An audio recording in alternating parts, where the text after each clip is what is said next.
I'm told that the most important rule of negotiation is knowing when to walk away. Doesn't matter if you're buying a car or buying a house. If you're not quite ready to make a decision, if the specs don't exactly line up, if you're not completely thrilled with the deal, don't enter into it and regret it later, but be able to walk away. It's the most important rule of negotiation. Well, I wonder if you've given any thought to the fact that many people approach religion by the same rule. Right? They'll look at a certain religion, Christianity, and they'll say, well, I like certain aspects about Christianity, but there's also things that I'm not completely comfortable with. And so I don't know. It's better not to enter into it. For example, I like and appreciate the fact that the Bible speaks about God being a God of love and of mercy. But I don't know if I can believe in a God of judgment and of wrath.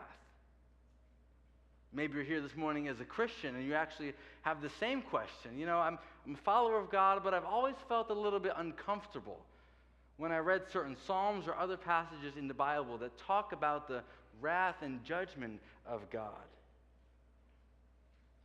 We're going to see in Psalm 10 that David, to our surprise, talks about the judgment of God, but not in a negative way. He actually takes comfort in the judgment of God.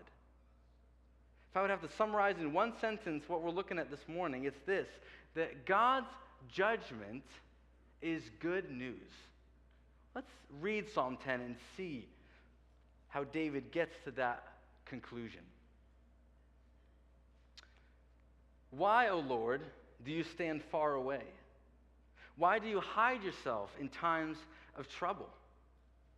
In arrogance, the wicked hotly pursue the poor. Let them be caught in the schemes that they have devised. For the wicked boasts of the desires of his soul, and the one greedy for gain curses and renounces the Lord. In the pride of his face, the wicked does not seek him.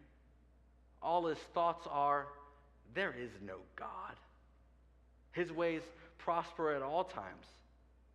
Your judgments are on high, out of his sight. As for all his foes, he puffs at them. He says in his heart, I shall not be moved. Throughout all generations I shall not meet adversity. His mouth is filled with cursing and deceit and oppression. Under his tongue are mischief and iniquity. He sits in ambush in the villages, in hiding places. He murders the innocent. His eyes stealthily watch for the helpless. He lurks in ambush like a lion in his thicket. He lurks that he may seize the poor. He seizes the poor when he draws him into his net. The helpless are crushed, sink down and fall by his might. He says in his heart, God has forgotten. He has hidden his face. He will never see it. Arise, O Lord. O God, lift up your hand. Forget not the afflicted. Why does the wicked renounce God and say in his heart, you will not call to account? But you do see, for you know mischief and vexation, that you may take it into your hands. To you the helpless commits himself. You have been a helper of the fatherless. Break the arm of the wicked and evildoer. Call his wickedness to account till you find none. The Lord is king forever and ever. The nations perish from his land. O Lord, you hear the desire of the afflicted. You will strengthen their heart. You will incline your ear to do justice to the fatherless and the oppressed, so that man who is of the earth may strike terror no more. Psalms 9 and 10 actually go together in the Hebrew Bible. They're one psalm. And we see in the beginning of Psalm 9 that this section of Psalms 9 and 10, is written by David. And although it's not exactly clear what the exact circumstances are that he finds himself in, It is clear that he is experiencing trouble. He's concerned about the world. Evil seems to be prevailing.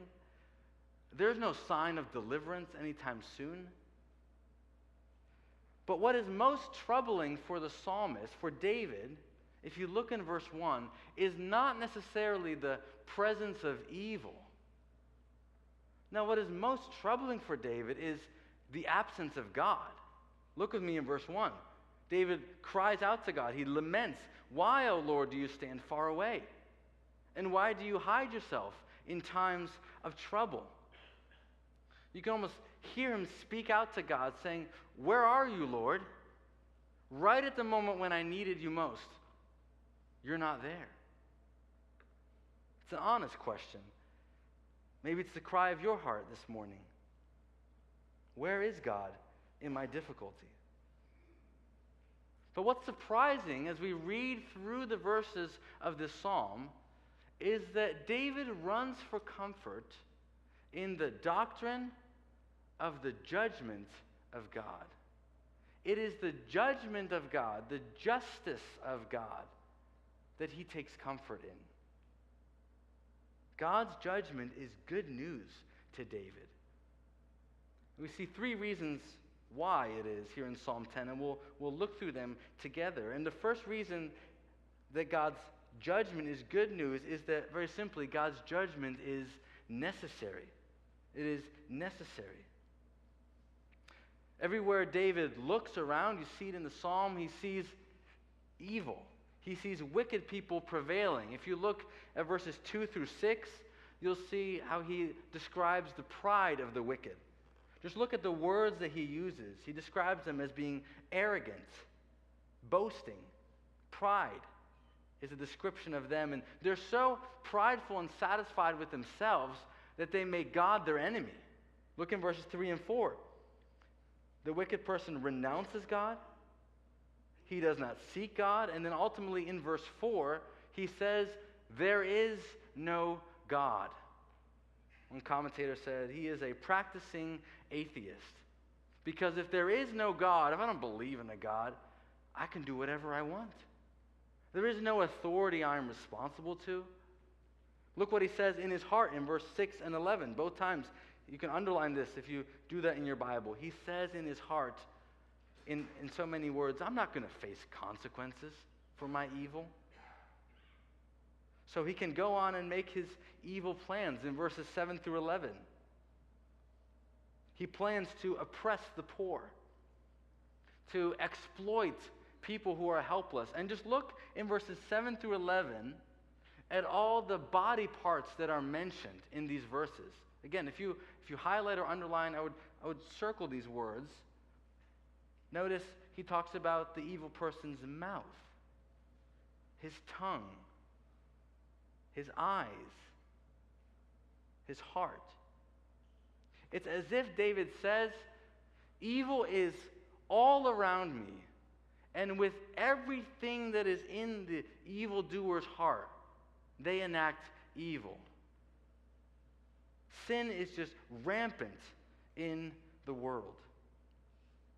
And it's in these circumstances, when evil seems to be prevailing all around, that David calls out to God and he says, "Where are you, Lord? You got to come and do something. Come enact justice on this earth. Judge the world, please." That might not sit well with you, that request of David. Maybe you say, "Well, I agree with the summary that there is evil all around us in the world. I mean, all you have to do is turn on the television or read the newspaper or go online and you will see the evil that is all around us. But I don't agree with the conclusion that judgment is necessary." Don't we need more love and more acceptance? Isn't that the key to changing our world? What's all this primitive talk about judgment? There's a professor at Yale. His name is Miroslav Volf. He grew up in Croatia, and he lived during the genocide that occurred there. in the 1990s, the horrific things that happened to the Croatian people. And listen to what he says about the need for judgment in our world. He says this: imagine speaking to people, as I have, whose cities and villages have been first plundered, then burned, and leveled to the ground, whose daughters and sisters have been abused, whose fathers and brothers have been brutally murdered. And your point to them, we should not judge? And then he says this: the notion of a world without divine judgment can only be thought of in a quiet suburb. You see what he says? In the place where we lived, we are blessed with a measure of peace, prosperity, and freedom that we don't always realize that we live in an evil world. Think about what happens across the globe, the extent of evil in our world, the wars that are taking place, the bloodshed, the corruption. But think about the things that don't necessarily make the front page of the newspaper: the human trafficking, the abortions, the identity fraud, the domestic violence that happens behind closed doors. We live in a world that needs judgment. Maybe you're here this morning and you're not a believer. Maybe you're exploring the things about Christianity, you're engaging with it. I would just ask you this morning, have you realized this? Have you realized that, contrary to what people often say, we're not basically good? We're basically evil. The natural inclination of all our hearts is not for righteousness and peace. It's for selfishness. It's in the Bible. The Bible is very realistic about the world we live in. In Romans 3, it says, there is no one righteous, not even one. There is no one who understands. There is no one who seeks God. The Bible looks at our world, and David helps us to give words to it, to say that we live in an evil world, and judgment is necessary. But not only is judgment necessary, David goes on to say that God's judgment is good news because God's judgment shows that we matter. When it seems like evildoers are freewheeling in wickedness in the world, David does something that you and I should do as well. David goes back to God, and he reminds himself of who God is. You see how the tone changes in Psalm 10? The first 11 verses are his lament, the way he expresses to God that things are not the way they should be in the world, that there is evil in the world. But then he turns in verse 12, and he talks to God, he asks God to act, and he begins by reminding himself that God sees every injustice in the world. In verse 13, the wicked says in his heart, you will not call it to account. Wicked person thinks he can do whatever he wants. There is no justice. But then in verse 14, David reminds himself about God. He says, you do see. You note mischief and vexation. The evil in this world that is there, that we don't even realize often, does not go unnoticed by God. God sees it all. He knows what happens in Moscow and in the Middle East. He is aware of everything, things that happen in homes, in the darkness of the night. God sees it all. But not only does David comfort himself in the reality that God sees it, he also reminds himself that God will act against every injustice in the world. That's the call in verse 12, right? After describing the evil, he says, arise, O Lord. O God, lift up your hand. Forget not the afflicted. David says, God, you got to do something. This world needs you to step in. And who does David call out to God to defend in particular? Who are the people that need justice the most? Just look in verses 12 through 14. The afflicted, the helpless, the fatherless. Do you see that there? In other words, those who are victims of injustice, those who have been treated wrongly, are not left to themselves. They matter to God. Those are the ones that he goes after. The victim of sexual abuse matters to God. The person who is treated inferior because of the color of their skin matters to God. The unborn, whose lives are ended behind closed doors in sterilized rooms by white-gloved hands, matter to God. He sees it all. Nothing escapes his gaze, and he will act. He will rise up to defend those who are treated unjustly. And this is so important to notice because this is where we see God's love and his judgment come together. See, sometimes people will say, well, if God was a God of love, if he truly loved us, like he says he does, then he would not be a God of judgment. Those things don't go together. But they actually do. It is because of God's great love that he acts to defend the cause of those who are treated unjustly. If God didn't love, he would be indifferent to the evils that happen in our world. See how they go together? Just like a father would rise up to protect the family he loves from a nightly intruder, so God defends those who are treated unjustly. And we don't know when this will happen. We don't know how this will happen. Notice even the why question in verse 1 that we looked at. Why does all this happen is never answered in the psalm. David does not get an insight into the reasons that God has for his actions.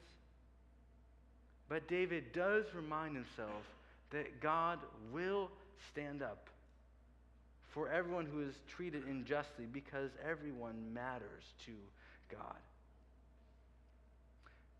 And this is a great encouragement to us because if you have ever been wronged by someone who has never apologized or who has never done anything appropriate to make it right, you can know that you have a heavenly ally.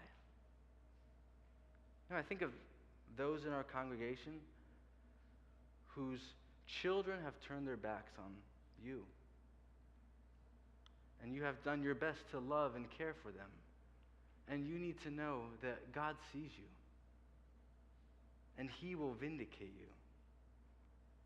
I was talking to someone after the service, the first service, and he said, that verse encourages me more than you know because I became fatherless at a very young age. And God will act to defend me. 1 Peter talks about this, right? Let those who suffer according to God's will entrust their souls to a faithful Creator while doing good. God's judgment is good news because it shows us a beautiful reality that we matter. We matter to God. God's judgment is good news. For these reasons, and also lastly, and most importantly, God's judgment is good news because God's judgment was satisfied. This is really where the psalm is leading us towards. Look with me in verse 15. See how David pleads with God to use whatever means to remove all the evil from the earth. He says in verse 15, Lord, break the arm of the wicked and evildoer. Call his wickedness to account till you find none. Have you ever prayed that? David shows us that it's right to ask God to enact judgment. And he says, in a way, keep going until every speck of evil is removed from this earth, right? Call his wickedness to account till you find none. But that presents a problem for us. Because if God will keep going, keep enacting judgment until every speck of evil is removed from the earth, who will survive that level of scrutiny? No one. Right? If God only judged the high-handed red letter sins, the ones that put you in jail, maybe, some of us would say, well, I'm okay, I'm good, I'm in the clear. But if God, the holy God, will enact complete justice, no one stands innocent before him. The holy God judges all sins. David himself knows this, is aware of this. He says in Psalm 130, if you, O Lord, should mark iniquities, O Lord, who could stand? The sins that we have committed, the sins that we are aware of, those sins that plague us in our minds that we feel so guilty of, and even the sins that we have forgotten, plead us guilty before God. And this is the great irony of the passage, that although this world needs judgment, a judgment day is necessary, although the world needs judgment, no one can bear judgment. See how David kind of wrestles with that reality? So what do? We want judgment to come on this earth because we live in the evil world, but we also don't want it because we'll be guilty. How can we escape the judgment of God that is coming? We remember that in Jesus Christ, we already had our judgment day. That there already was a day in which our sins and the guilt thereof was paid for by Christ.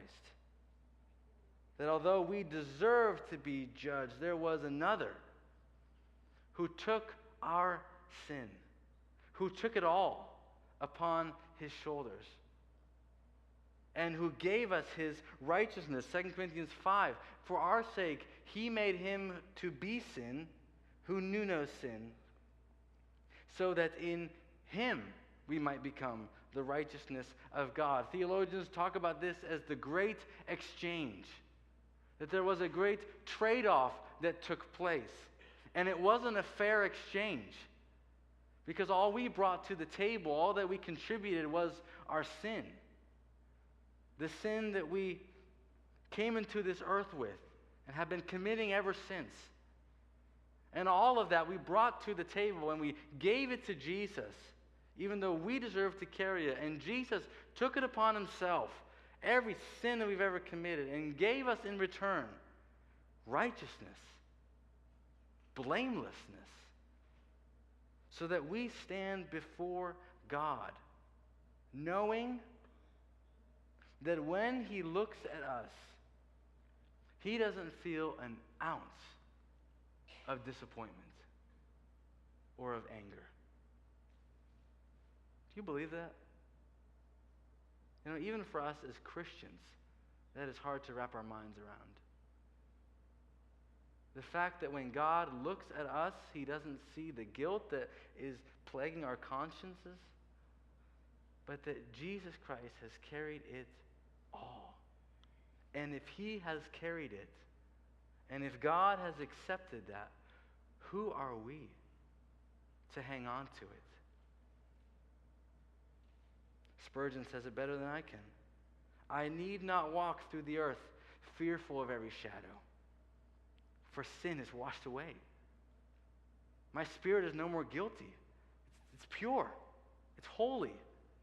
The frown of God no longer rests on me, but my Father smiles. I see his eyes, their glancing love. I hear his voice. It's full of sweetness. I'm forgiven. I am forgiven. If that is your testimony this morning, if your guilt has been taken by Jesus, you can know that you are more loved right now than you ever could imagine. And that God's love for you is fixed. That it does not change based on how you perform, if you have a good day or a bad day. And that you can also look forward to the judgment of God with hope, expecting it to be a good day. Because he will come and bring judgment onto the earth, and you will be safe. In a moment, we're going to celebrate a baptism. And when we see Zaire going under the water and back up, we're celebrating this fact. That although the guilt we have is necessary for our punishment, Jesus took it all. And that is why judgment is good news. That is the only way judgment can be good news for us. So we look forward with hope to the day that he will come and that the righteous judge will establish justice on this earth. Let's pray.